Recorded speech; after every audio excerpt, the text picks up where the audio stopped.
Yet another segment of the interview with Master Flint Knapper, Dr. Errett Callahan. This is from 95. This was recorded and aired, I believe, in 1984 at Cal State University, Northridge. The radio broadcast was set up by Professor Clay Singer at the Northridge Archaeological Research Center, with Ray Harwood conducting the interview. And the sound man here is Ted Harwood, Ray's father, whom was a flint knapper and wilderness person, and World War II veteran, combat pilot. Here we go with the 1984 original broadcast, and it's a little rough as they were just learning and it was a student project. Questions and I'll start asking them. Yeah, I'm ready. Go ahead. Oh, okay. You got the machine, did everything all working right? Yeah, I can't only see through this little window here. Huh? I can't see the little window on the tape recorder. It's too dark. Hey, let's try that again. You have something you can hook up to the telephone directly? No, but I have one of those comm things so the telephone's amplified. So it'll come out pretty good. I called someone else just now and it worked out pretty well. Okay, the first question is, how did you get started and why? And when? Yeah, and when? Well, I can't remember beginning. You know, the impetus is always there. Mm-hmm. What we nowadays call primitive technology back then was the kind of thing that I can't remember beginning to get interested. I guess Edgar Rice Burroughs was a major influence on me, the Tarzan thing and Johnny and Weissmuller. You know, that was an area that fascinated me, as well as Indians. I was influenced a lot by Holling's book of Indians that I had back in the early days. The drawings and technology and it just sort of let my imagination go wild. My uncle Keith came up from Jamaica, and when I was in third grade, made a whole bunch of Indian-like things, which really turned me on. And when I got a little older, reading Ernest Thompson Seton, his Two Little Savages and Ralph in the Wood, which I've been rereading recently. He was the guy that was influential in founding the Boy Scouts, and was one of the instructors my father had, who was also one of the first Eagle Scouts. And my father was also a major influence through the Boy Scout, through the Scoutmaster. And he would take those out in the woods and identify plants, what the uses were, the properties of different woods, things would be good for bows and arrows and stuff like that. So I really got that kind of exposure, as well as that fascination right at the beginning. When did you, how did that lead into actual, living flint napping? Well, that's what I'm getting into. It's a sort of roundabout story. I made my first bow when I was 5 years old. I remember distinctively. And of course I went on to make close to 100 of them since then. And I guess, when I was in the 7th grade, Bobby Rose and I, a guy I still keep in contact with, would shoot bows. He was the guy that was there last night. We would make slate points, slate spear points and things. We sort of diverged in different directions right from the beginning. He would take the slate and grind it on the sidewalk and make some real beautiful, highly refined spear points. Well, I was determined to chip away at the edges of these things and make very crude, ugly ones, but that was all the difference between me going paleolithic and him going neolithic. And then throughout my teens, I ran around the woods and did bows and arrows and all sorts of wildcraft, wood lore stuff. Started lifting weights, which I've been doing ever since. And was sort of aiming at going over to the wilds of Africa and being able to be self-sufficient. The same kind of motivation that kept a lot of people nowadays, of which, flint napping is just one part. It was just an aspect of that made in. So you came into it more from the survivalist than from the archaeologist Yeah, but we didn't call it survival so much. But that was my interest. It was being able to be self-sufficient to do like the kind of things my heroes did. And then in 1956, 30 years ago, when I graduated from high school, I spent the summer in Yellowstone National Park, just working in a general store there, and that's when I really began. That's when I consider my legitimate start in flint napping per se was when I started napping seriously, and I've been doing it ever since, pretty much continuously. That happened because I was waiting for a train when I flew into Montana, and I had to all beta wait in over that little town above Yellowstone there, and went to the county city library, town library, and they had this book on different types of Indian points, and I became fascinated with it. So I sort of plugged a lot of these into my memory, and then in my spare time at the park, I would chip out little pieces of obsidian and fiberglass and stuff like that. Been doing it steadily ever since. It was the first 10 years before I realized that there were other people flint napping. I thought I was the only one. I guess in 1966, I first came in contact with the book by F. Clark Howell on early man that featured boards. This is a 1964 publication. And then gradually I started reading some of Crabtree's work. I read him with this fascinating guy up there, and so he became another influence, and it's gone on for there. Yeah. How many bifaces do you think you've made since then, and how many do you produce a year? Well, you had another question there that might lead into first, which was who, if anyone, had any influence on my life. Oh yeah, that'd probably be pretty. Yeah. And you can rearrange these things any way you want to later. Yeah. Just following that train of thought. For the first 10 years, like I said, I worked alone, and the only teachers I had were the broken Aboriginal pieces that I would have access to, and so it was basically self-taught. Then boards became an influence through the pictures in the Early Man magazine. I was doing mostly pressure flaking up to then, and then he's the one that got me thinking about going back right to the beginning, the older one, and working my way up through the hand axes and all the bifaces, laurel leaves, and things. And so I started reading his writings, and finally met him in person several times in the mid-'70s. He spent a number of days with us, and staying at my house in Richmond. He was also inspired by Edgar Rice Burroughs, by the way. He wrote Tarzan-like science fiction novels in other worlds that were just on the side. It gave him a lot of inspiration that sort of spilled over into his profession in a way.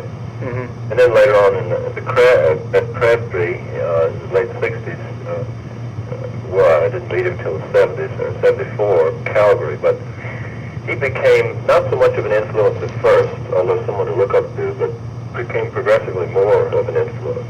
And then, I guess later, Bruce Bradley in the early 70s was a major impact on me, because this guy was so far ahead of me, I couldn't believe it. And he was still aware in tops, of course.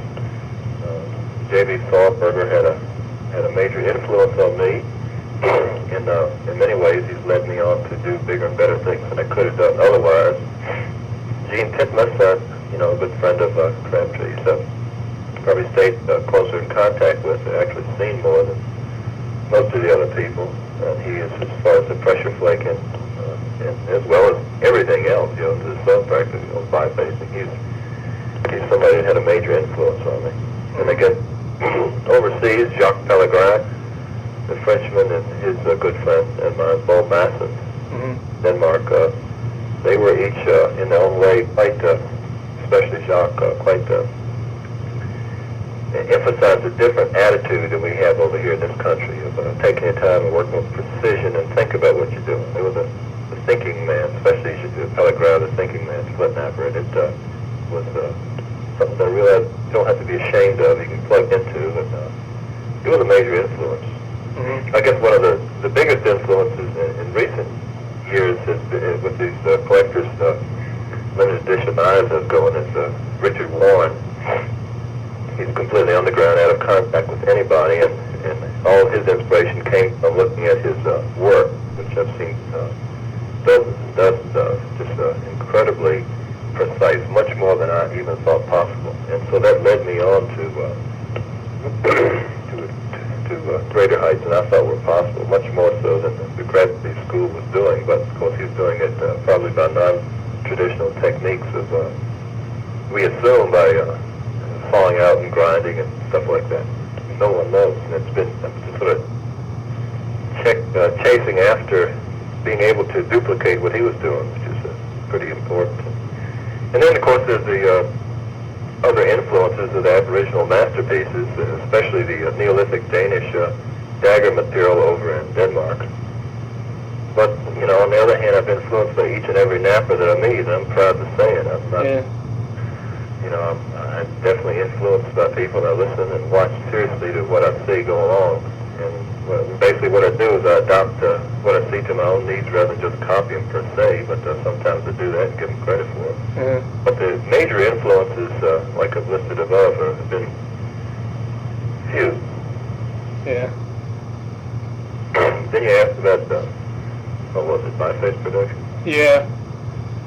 Well, you know, bifaces are just one of many different things that I make, as you can see by flipping through the catalog.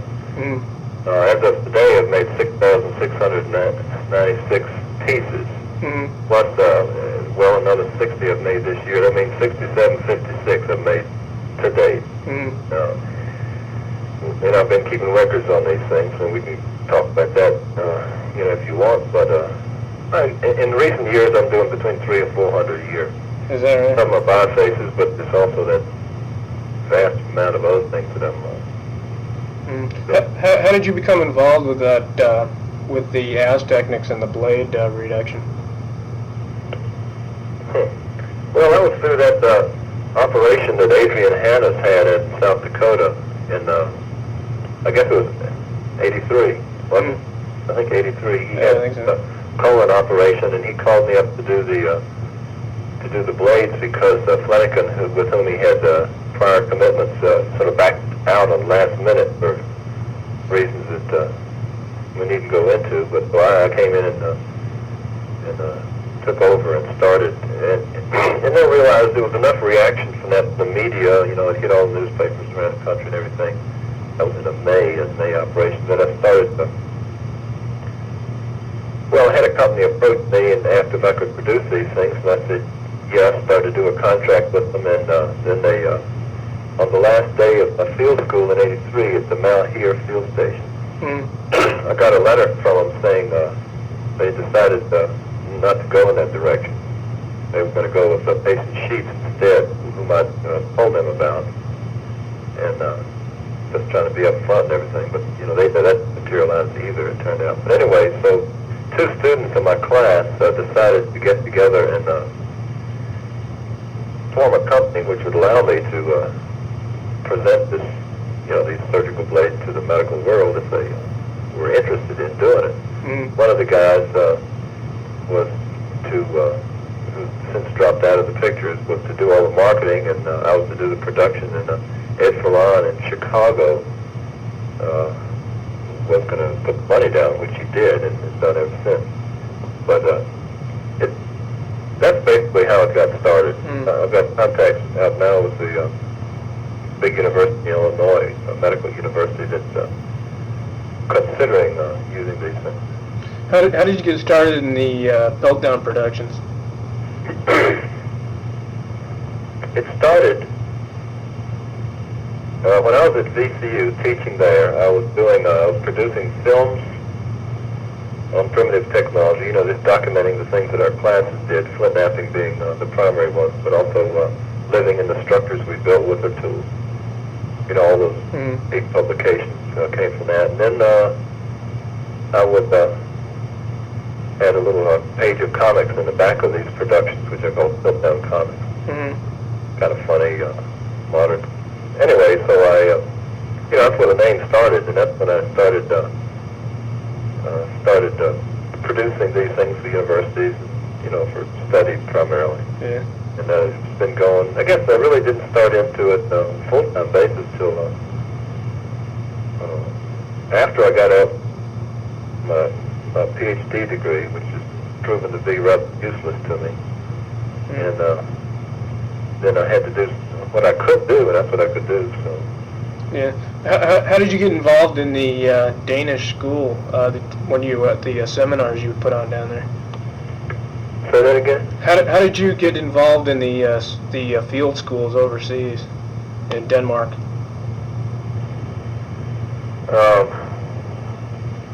Well, let me see now. Back when I was at VCU, well, okay, it says all my answers are roundabout, I'm afraid, because they that's fine.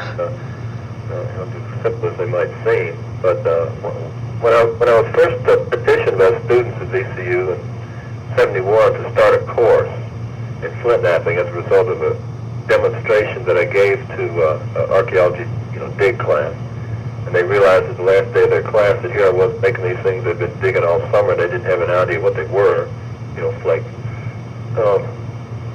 I decided, after having read John Pfeiffer's book, The Emergence of Man, and reading about Crabtree, he stimulated me to think about, instead of offering just a class in flint knapping, to have one in experimental archaeology and living archaeology, what I call it, going out for the summer. And so I started this idea of using the tools to build shelters, to make bows and arrows, baskets, the whole thing, to dig up edible plants, and put all this knowledge which I've gained over the years through this study of wood lore. I had 500 and some pages of a book on edible wild plants and living in the wilds going at the time. And it seemed to be much more fruitful instead of going in that direction to go in a more direction that would be more relevant to anthropology and archaeology. Yeah. Which is where I've funneled my efforts ever since. And so I started reading up on other people who had done projects like this, where you take things out and build things with them. And I came across the name of Hans Ola Hansen in Denmark at the Lyra Research Center there. So I was in contact with him for a number of years, and he came over and visited us at Pamunkey, at the Indian village there in the middle 70s. So he knew where I was coming from, and he realized that I had one thing they didn't have over there, and that was the knowledge of how to do stone tools. Yeah. And I was pretty good at it, he thought anyway. And they were doing Iron Age, Viking Age, and they wanted to go back into the Stone Age technology, but they didn't know how to make tools. So they had me over there. They got some grants through the Danish American Council to have me over there, which they did 79, well, I went over in 78 for a little while, 79, 81 for extended periods, and that's how it got over there, basically. Yeah. And they asked. And I'm planning to go back next summer. I was over there in 84, Sweden, as well as Denmark. I'm going back, if the grant works out, in the summer of 87 to Denmark to finish up the study on daggers. Yeah. Replication, but we can get into that later, maybe.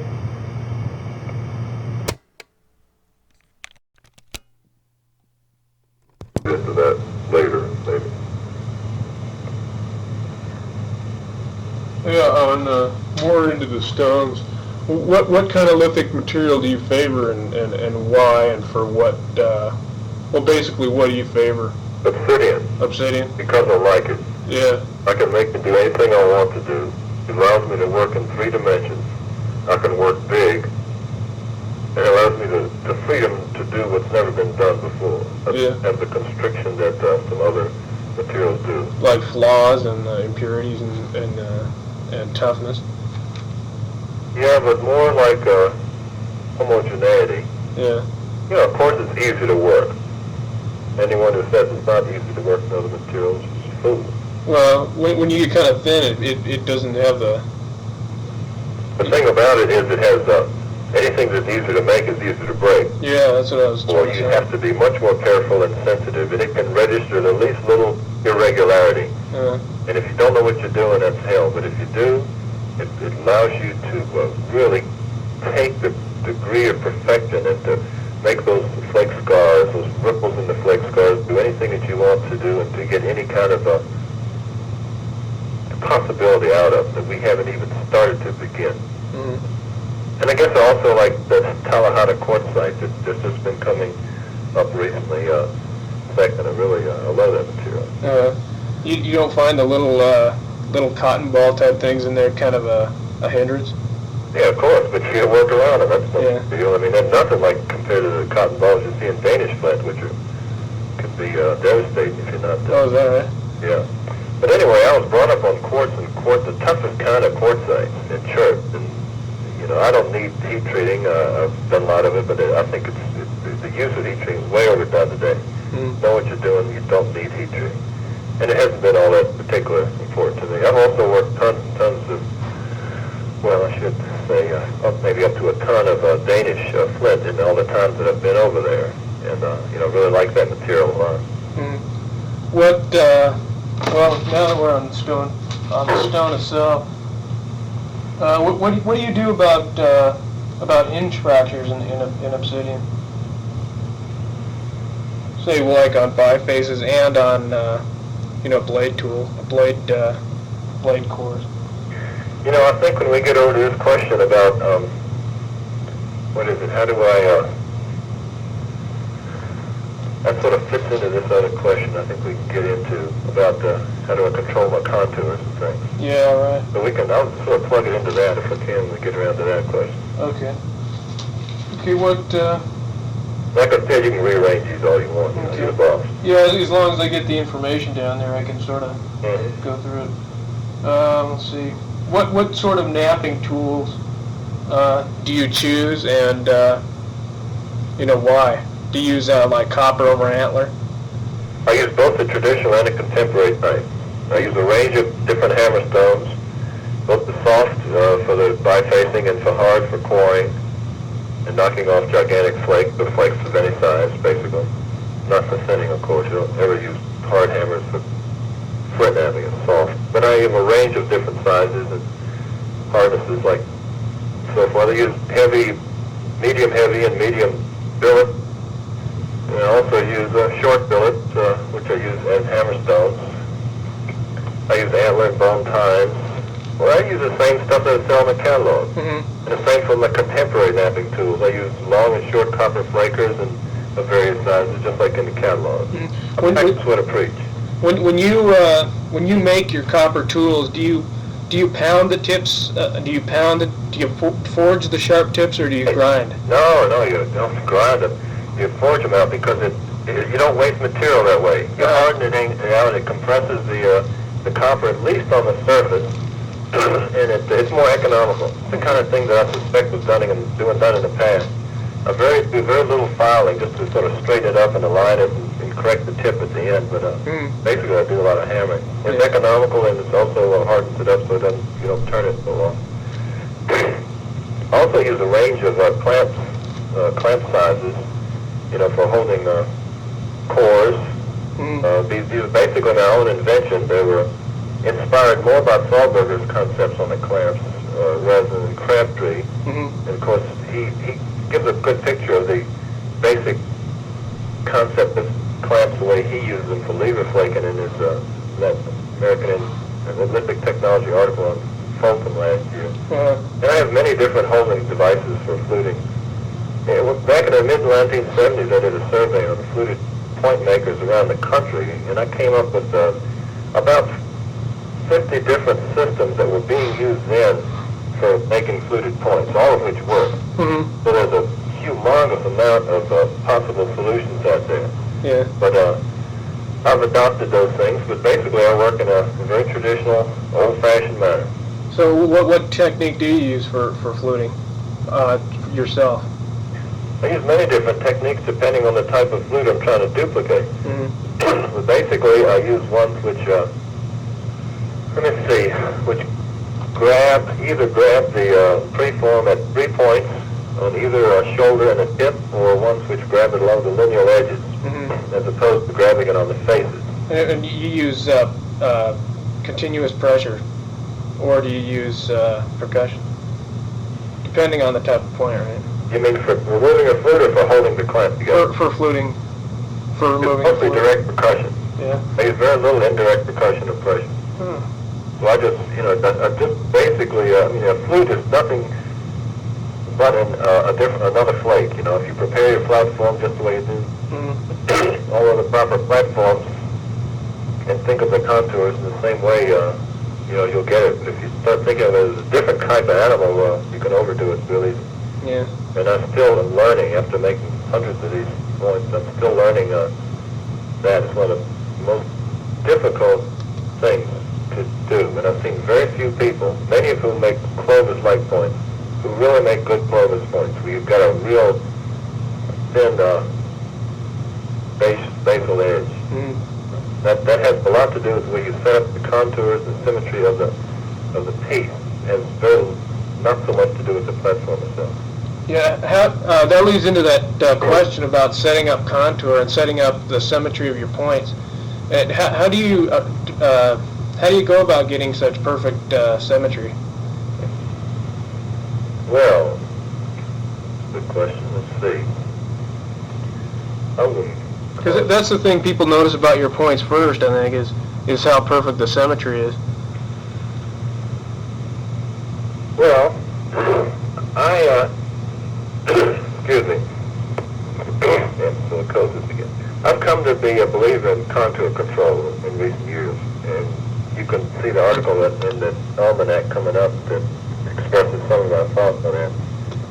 I've already given my thoughts on staging in my master's thesis at AEMA number 7, and that, of course, enters a lot into that, although that staging concept varies considerably type to type. It's just general guidelines. But my basic attitude is that I work with precision from the outset. I don't hurry. I take a lot of time, and I stop and think a lot. I shoot for a systematic way of working rather than a random way of working. I work for the symmetry and contour control at each stage of the game, not just working for edge angles or overall shape or so forth. When it comes to a braiding, do you like say on your limited edition knives, when you abrade, do you abrade? How far up the margin do you abrade? I mean, do you go up onto the face and actually abrade away your old flake scars? I'll do it wherever I need to do it in order to get the symmetry just right. I could be at an edge on these knives that are about 2 to 3, well, I guess closer to 2 millimeters thick, continuous braided edge, no individual platform. And that's ground there, and it's one thing I've come to realize recently since doing these knives is it's not just the surface on the back side where the platform is important, but also on the front side, that first eighth of an inch, a quarter of an inch there. It's got to be convex at all points, no bit. When you start your lateral flaking, do you start from the tip and go down,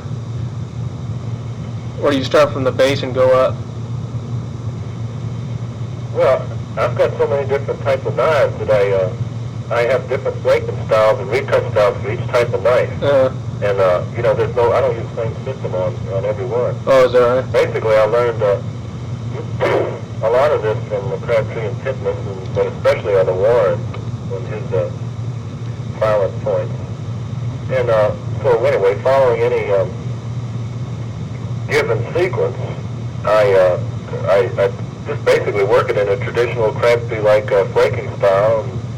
And, put it, hold it right in the hands and flake away. Anyone could do it with the proper contours to start with. Yeah. I could take one of my bifaces ready to go and give it to anyone, and you could make one of these things. It's not the technique, it's the touch. Yeah. The technique can be taught. The touch or the artistry has to come from within. And I set no less than the very highest standards for myself, as far as that's concerned.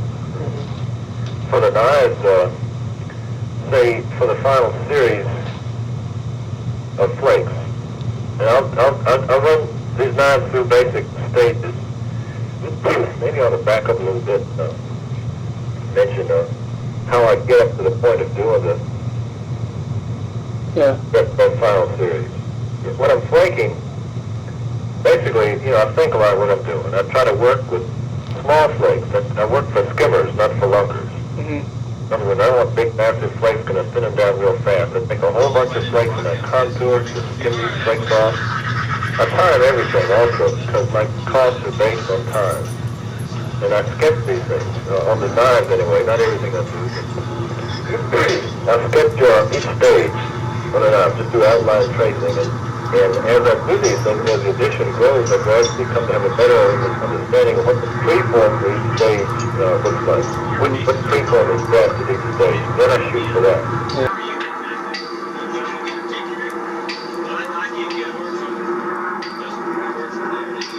Excuse me. Excuse me, making a film here.